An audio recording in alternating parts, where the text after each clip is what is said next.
كله نسو يمرح يسوس يبارخ بذي إسياس تشعت شدوش تزولو تدارينايو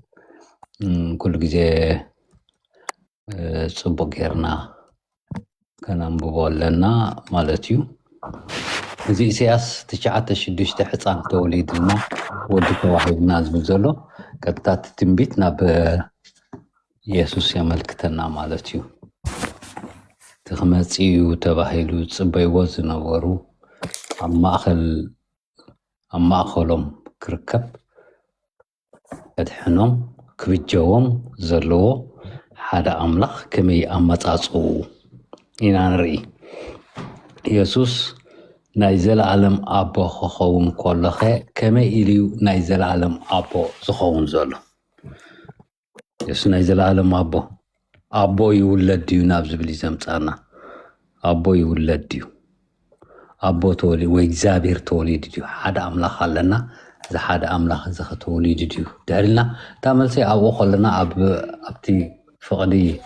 إنا نرخبه وي بقدم يناز إلنا نيرنا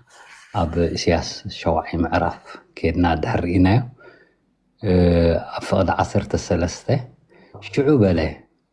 مبارسي أتم بيت داويت سمعوا اتنسب لحم بالكم دو وحيديو نأملاخي دما لح اتبلوه زلزلو سياس سلازي እግዚአብሔር ባዕሉ ትእምርቲ ክበኩም እዩ እንሆ ድንግል ክትወልድ እንሆ ድንግል ህልጠንስ ወዱ ከዓ ክትወልድ እያ ስሙሃ አማኑኤል ክትሰሙ እያ ይብል ድንግል ክትወልድ እያ ወዱ ክትወልድ እያ ኣብዚ ሕጂ ባዕሉ እግዚአብሔር እንታይ ክህብ ሕጂ ትእምርቲ ክህብዩ ትእምርትን ተኣምራትን ዝህብ እግዚአብሔር ነዚ ክገብሮ ምዃኑ ኣብ ፍቅዲ 7 ናይዚኣ ታሽዓይ ምዕራፍ ድማ ብፍርድን ብጽድቅን ካብ ሕጂ ንዘለዓለም ምእንቲ ከጽንዓ ከቁማንሲ ኣብ ዝፋን ዳዊት ኣብ መንግስቱ ዕብየቱ ግዝኣቱ ሰላሙን መወዳእታ ይብሉን ቅንዓት እግዚአብሔር ጎይታ ሰራዊት ከዓ ነዚ ክገብሮ ይብለና ሕጂ ቅንዓት እግዚአብሔር ጎይታ ሰራዊት ነዚ ክገብሮ እዩ እንታይ ዝገብር ዘሎ እግዚአብሔር ሕጂ ህፃን ክውለደልና ወዲ ክወሃበና ትእምርቲ ተኣምራትን ክገብር ምዃኑ እግዚአብሔር ይዘርየና ዘሎ እዚ ሕጂ ድንቂ ትእምርቲ እዩ ድንግል ክትጠንስ ኣበይ ተራእዩ ስለዚ ትእምርቲ እዩ ካብ እግዚአብሔር ዝኸውን ምዃኑ ድማ ብፍርድን ብጽድቅን ካብ ሕጂ ክሳብ ዘለዓለም ምእንቲ ከጽንዓ ከቁማንሲ ኣብ ዝፋን ዳዊት ኣብ መንግስቱ ዕብየቱን ግዝኣቱ ዘሰላሙ መወዳእታ ይብሉን ይብል ኣብ መንግስቱ እዩ ኣብ መንግስቱ ሕጂ ነዚ ቅንዓት እግዚአብሔር ጎይታ ሰራዊት ክገብሮ እዩ መን ዝገብሮ ዘሎ ድሕሪና እግዚአብሔር ጎይታ ሰራዊት ከምዚ ክገብር እዩ ዝብለና ዘሎ ሕፃን ክውለደልና እዩ ብኸመይ ከም ዝውለድ ሕፃን እዚ ኣብ ሉቃስ ከድና ቀዳማይ ምዕራፍ እንተዳርኢናዮ ንማርያም ገብርኤል መልአኽ መፅኡ ከበስራ ከሎ ኢና ንርኢ ወዲ ክትጠንሲ ወዲ ድማ ክትወልዲ ኢኺ ስሙ ድማ ኢየሱስ ክትሰምዮ ኢኺ እዚ ከመይ ኢሉ ክኸውን እዩ ክትብሎ ከላ ድማ ሰብኣይ ከይፈለጥኮ ከመይ ኢሉ ክኸውን እዩ ክትብሎ ከላ መንፈስ ቅዱስ ክወርደኪ ሓይሊ ልዑል ድማ ከፅለኪ እዩ ቅንዓት እግዚአብሔር ጎይታ ሰራዊት ነዚ ክገብሮ እዩ ዝብለና ዘሎ እዚ ክገብር እግዚአብሔር መንፈስ ቅዱስ ክወርድ ሓይሊ ልዑል ከፅልላ ዳ እምበር እግዚአብሔር ክውለድ ኣይኮነን ንሪኦ እዚ ኣዳልይዎ ዘሎ ሕፃን ወይ ድማ ወዲ ተባሂሉ ዘሎ ወዲ ህያው ኣምላኽ ክበሃል እዩ ወይ ድማ ኣብዚ እግዚአብሔር ብኡ ዝግለጸሉ ሰብነት ኣዳልዩ ማለት እዩ ስለዚ እግዚአብሔር ብኡ ክግለጽ ከሎ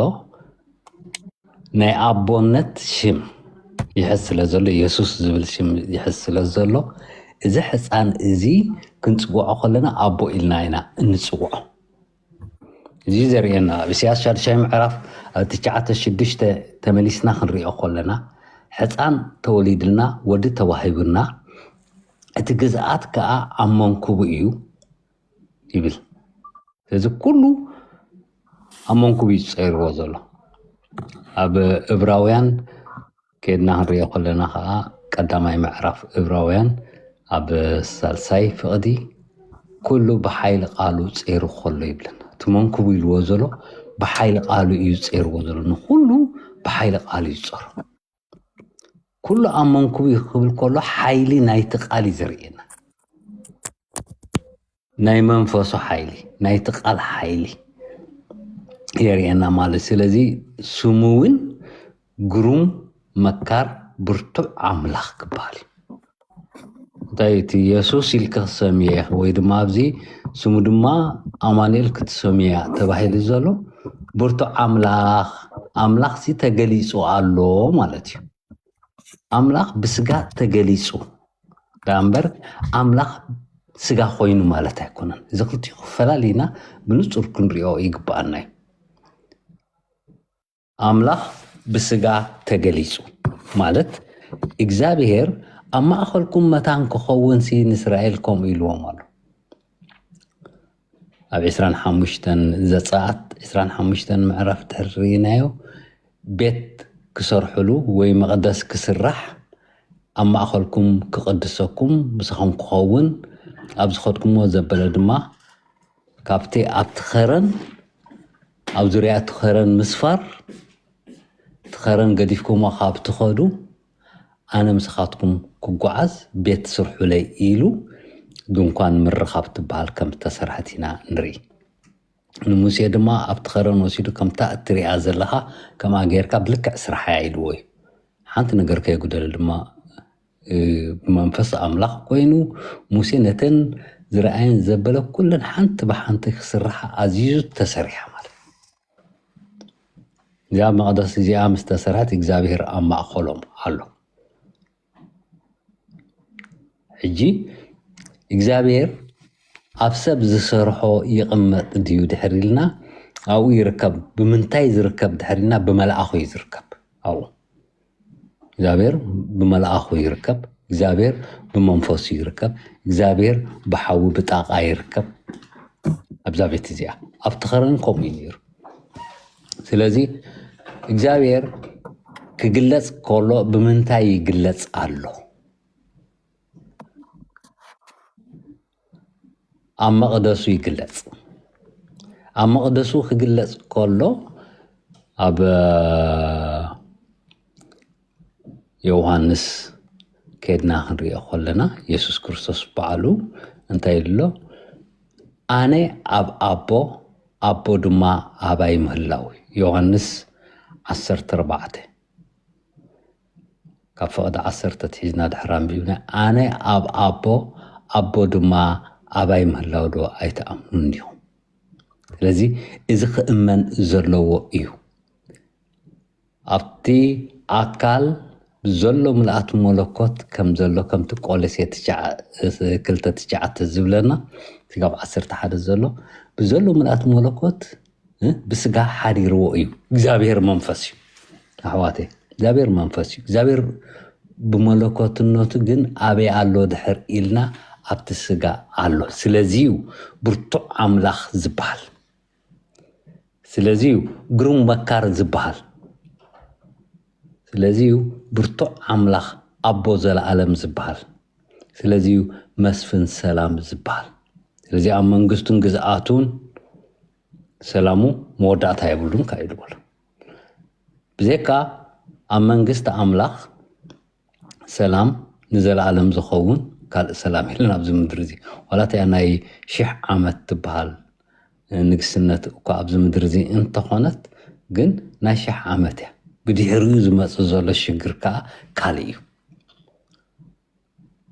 كودا انتين شح عمت مستودد ديابلس دماغ فتاحي سلزب لنا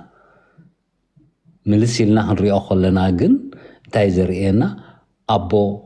زل عالم من مخوانو دحر حجي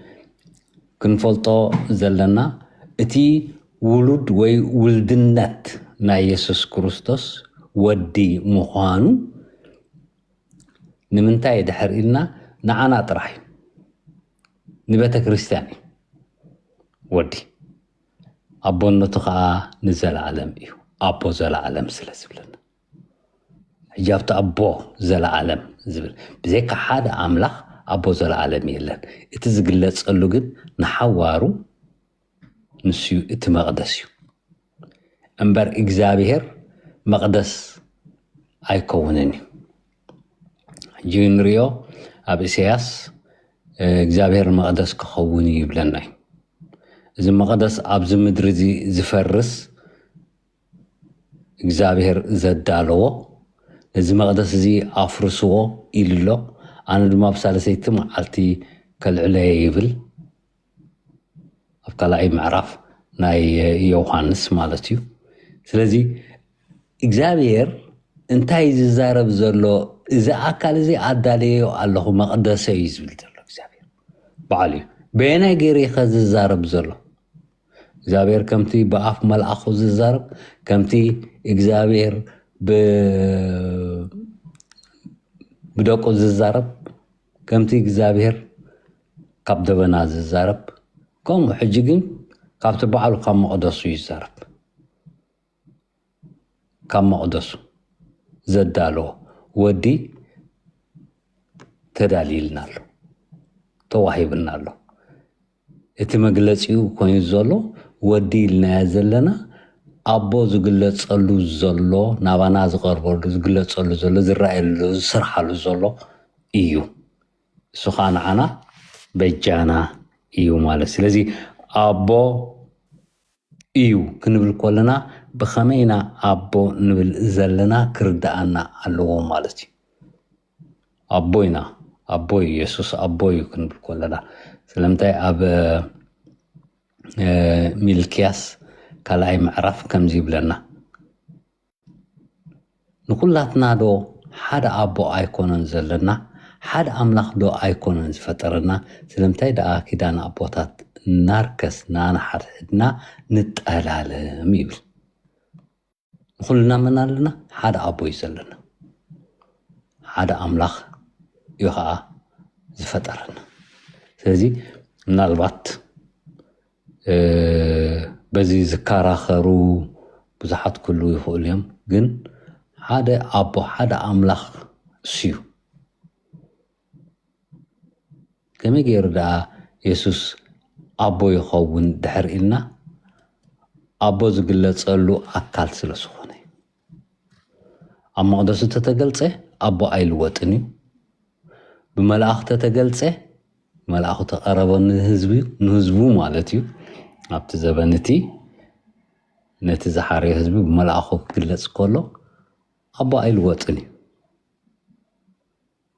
ነቲ መልኣኽ ሓንሳብ ኣምላኽ ወይ እግዚኣብሔር ኢሎም ይፅውዕዎ ነይሮም ስለምንታይ ድሕር ኢልና እግዚኣብሔር ብኡ ገይሩ ይዛረቦም ስለ ዘሎ እዩ እንታይ ይብለና ኣብ ዕብራውያን ኣምላኽ ነቦታትና ብብዙሕ ሳዕን ብብዙሕ መንገድን እዩ ዝብል ብዙሕ ሳዕን ብብዙሕ መንገድን ከም ዝተዛረቦም ሕጂ ግን ብሄን በቲ ወራሲ ኩሉ ዝገበሮ ዓለም ዝፈጠረሉ ወዱ ይብለና ዓለም ክፈጥር ከሎ እግዚኣብሔር ብቃሉ እዩ ፈጢሩ ስለዚ ዓለም ዝፈጠረሉ ቃሉ ሕጂ ግን ቃል ስጋ ኮነ እዩ ዝብለና ትኽክል እቲ ናይ ኣምላኽ ነገር ንርኣያ ኣሕዋቴ ስለዚ ነዚ እግዚኣብሔር ፍቓዱ ኮይኑ ፈቒዱ ኣካል ኣዳልዩ ነዚ ኣካል እዚ ኣቦ ዘለዓለም ክኸውን ክበሃል እንተበለሲ እግዚኣብሔር ባዕሉ ዝገብሮ ኣሰራርሓ ስለ ዝኾነ ወላ ሓንቲ ንብሎ ነገር የብልናን ንእግዚኣብሔር ኣቦ ዘለዓለም ኢልካ ምፅዋዕ ጥራሕ እዩ ኢየሱስ ይባረኽ ክንባረኽ ማለት እዩ ኣብ ቆሮንቶስ ሓንቲ ጠቕሲ ኣላ ንሳ ከንብባየ ብኣ ክውድየ ማለት እዩ ቅድሚ ሕጂ የንብባ ስለ ዘለኹ ዝሓለፈ ግዜ ወይና አንቢብናያ ስለ ዝነበርና ማለት እዩ ምናልባት ካብዚ ተበጊስና ሕቶታት ክንገብር ንኽእል ኢና ኣብ ቁልፊ ናይዚ ኢየሱስ ናይ ዘለዓለም ኣቦ ዝብል ኢና ዘለና ስለዚህ ካብዚ ሓፁር እዚ ብዙሕ ከይረሓቕና እንሓቶ ሕቶ ድሕር ኣለና ኢየሱስ ይባረኽ ክልተ ኣቦ ግን ኣይኮነን ሓደ ኣቦ እዩ ከምዚ ይብለና ቀዳማይ ቆሮንቶስ 8 ምዕራፍ ካብ ፍቕዲ 6 ንዓናስ ኩሉ ካብኡ ዝኸውን ንሕናዊ ንዑ እንኸውን ሓደ ኣምላኽ ጥራይ ኣቦ ኣለና እዚ ሓደ ኣምላኽ ኣቦ ኩሉ ብኡ ዝኸውን ንሕና ከዓ ብኡ እንኸውን ሓደ ጎይታ ኢየሱስ ክርስቶስ ኣለና ይብል ስለዚ ብኡ ክንከውን ተዳልዩ ዘሎ ኣካል ጎይታ ኢየሱስ ክብሎ ከሎ ኣብኡ ሓዲሩ ነዚ ኩሉ ዝገብሮ ድማ ኣብቲ ኣካል ዘሎ ኣቦ ሓደ ጥራሕ እዩ ስለዚ ኢየሱስ እቲ ወዲ ኢልና ንፅውዖ ወይ ድማ ንቐርቦ ናብ መን ኢና ንቐርብ ዘለና ዘቕርበና ዘሎ ድሕሪና ናብ ኣቦ እዩ ዘቕርበና ኣቦ ከዓ ኣበይና ንረኽቦ ድሕሪና ኣብኡ ኢና ንረኽቦ ስለዚ ካልእ ኣቦ ከምዘየለ የርኤና ማለት እዩ ስለዚ ኣበይ ዘሎ ኣቦ ስለዚ በዚ ምክንያት እዚ ከዓ ኣቦ ኢልና እንፅውዖ ኢየሱስ ኣቦ ኢልና እንፅውዖ ብምልኣት መለኮትነቱ እዩ ብዘሎ ምልኣት መለኮት ኣብኡ ሓዲርዎ ስለ ዘሎ ስለዝተወለደ ግን ወዲ ግን ተባረኹ ኣብ